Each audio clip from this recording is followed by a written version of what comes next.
Yo, what is up, everybody? It's me, Alan Weeb here, back with another episode of What If Naruto Had One for All, Part 5. We'll be getting into that right now. I hope you guys are ready, so it's going to be pretty fun. Let's just hop into the recap right now. Before you guys continue on, make sure to hit the like button, comment down below what you think, and subscribe to the channel for more. Today actually, I'll be posting a community post with the schedule for the next week. Hope you guys are ready for that. And again, let's just hop back into the recap. So Naruto, as well as Kakashi, Sasuke, and Sakura, after their small encounter that happened in the last episode, which we'll get into right now, Naruto and Kankuro had run into the Sand Trio, the three Sand Ninja from the Land of Wind, who had come for the Chunin exams.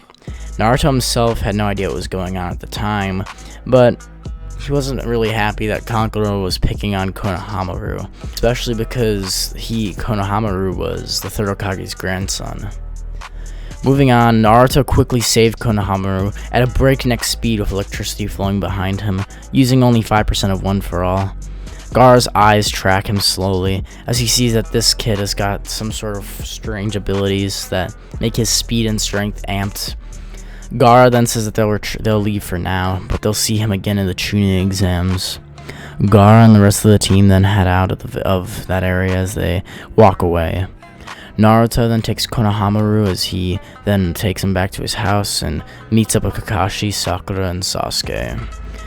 In this timeline, Sasuke doesn't come down from the tree as Gaara was too preoccupied with Naruto and was kind of taken aback by Naruto's strength. Naruto, Kakashi, and Sasuke meet up there first when Sakura comes running around the corner, breathing heavily as she says she heard what happened with Gaara. Well, and now at that point, Naruto nods his head and says that it's fine now. Kakashi says that they'll be taking the Chunin exams if it's up to them, that they have the choice if they want to go in or not. Sasuke and Naruto are both ready and agree that they're pretty much set to go in. At that point, Sakura is worried about it and says she doesn't know if she's ready, but because her teammates want to do it, then she'll definitely do it. So she puts a thumbs up and says that she'll do the Chunin exams if so too. Kakashi is happy and then says that they'll be taking it in a week. Naruto, for the next week, practices mostly with trying to see how long he can maintain One for All throughout his entire body. Naruto has realized that he heals abnormally fast from any wounds, especially after what happened when he accessed almost 50% of his overall One for All power against Haku and Zabuza, which caused his body to almost disintegrate and to become too powerful for his own small body to maintain. Naruto's determined that in order for him to build strength, then he'll actually have to train his body in order to handle the power, which he then goes to Might Guy, as Kakashi instructed him to, and for the next week, he practices and does the same training with him without meeting any of Guy's team, Rock Lee, Neji, or Tenten. Naruto thinks that guy's pretty cool, and he thinks that he's similar to him in his own way, and that he calls him bushy brows because he has a weird eyebrow style.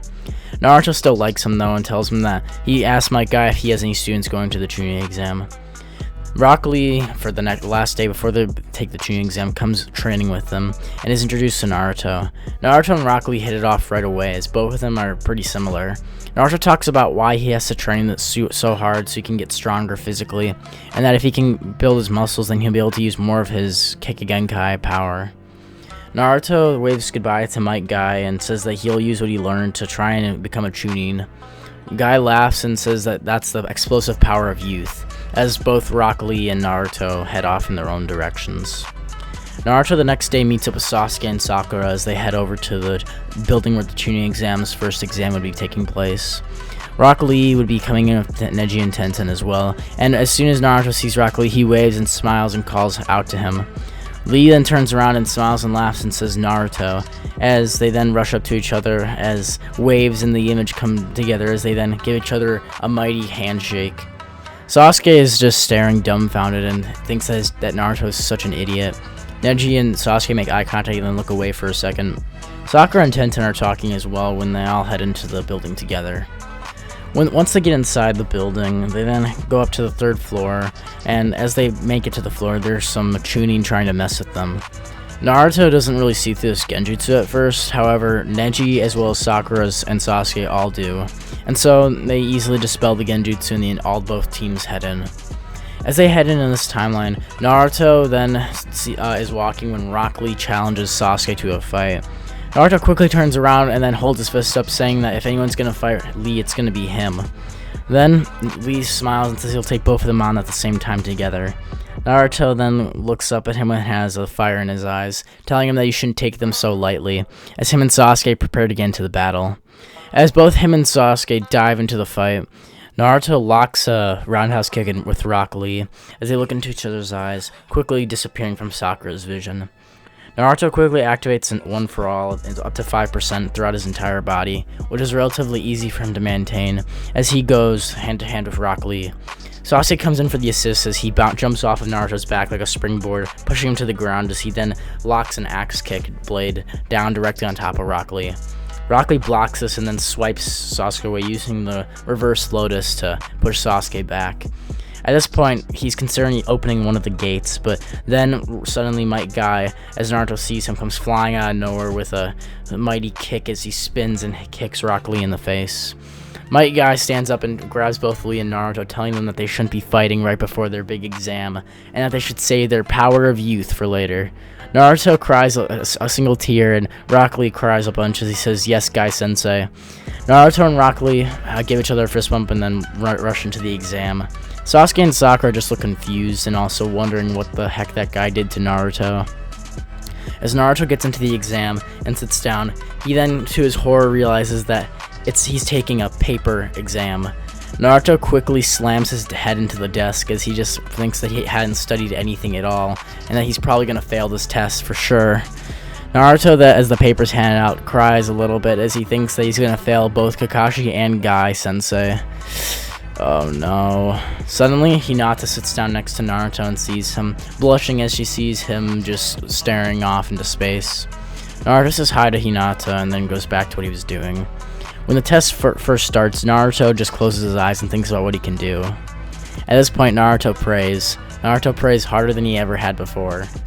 At that point, the vestiges from One For All actually appear in his mind, and the last vestiges, the fourth Hokage, unknown to him, his shadow appears and tells Naruto the answers to some of the questions on the test before it fades out of his view. Naruto opens his eyes and then fills the questions in, hoping that he's right and thinking that he just had a really good idea. Naruto then fills out the rest of the questions as best as he could, and then when the final question comes, he sits still, not getting up and not giving up either. Naruto raises his hand, says the same thing when he slams his hand down, that he's not going to give up. At that point, then, the exam is over, and everyone breathes a sigh of relief, especially Sasuke and Sakura, who thought that Naruto might actually fail and that they would get their entire team expelled from the exam.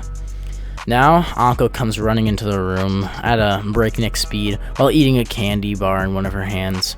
Anko looks over and sees the Genin, the puny worms, and then says that they'll be heading over to the Forest of Death. Immediately, the rest of the group get up as they head towards the forest. At that point, Naruto, as well as Sasuke and Sakura, are pretty much ready for anything as their scrolls are handed out. Naruto has the same interaction with Anko in the original, with Orochimaru licking the blood off the side of her face, and Naruto's kind of freaked out from this as they head into the forest. Naruto says that he'll offer to scout ahead and look for any other enemy teams, but Sasuke disagrees with this and says that they should stick together in case any other enemy ninja try and jump on him or try and take them out all at once. Naruto, Sasuke, and Sakura are rushing and walking through the forest when Naruto has to go to the bathroom. When Naruto goes to take the restroom, he's about to get jumped when suddenly he can sense something quickly and he dodges out of the way with his fast reflexes.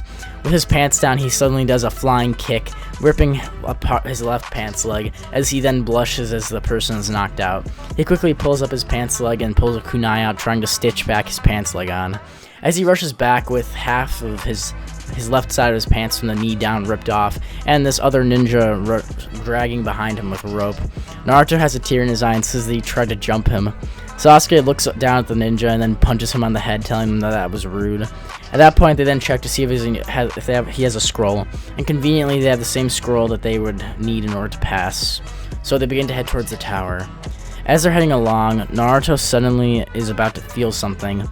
Naruto, Sasuke, and Sakura all have the hair on the backs of their necks stand up, as a giant snake comes rushing out of the forest, and on top of it, there stands Orochimaru.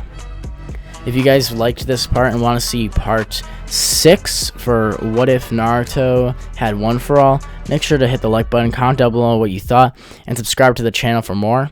If you guys have any suggestions for me or any what ifs that you want me to cover that I currently have on or want me to make a new part for, or have a new what if that you might maybe do in the future, make sure to let me know, and as well as join my Discord server. If you want to join my Discord server, you can go to the About section on my channel. It's on the right, it's on the top near the home button on the opposite side there. There should be a blue link that says official Discord. Click that and it'll send you an invite and you can join. So thanks everybody, I'll see you guys in the next one. Bye. It's black and white.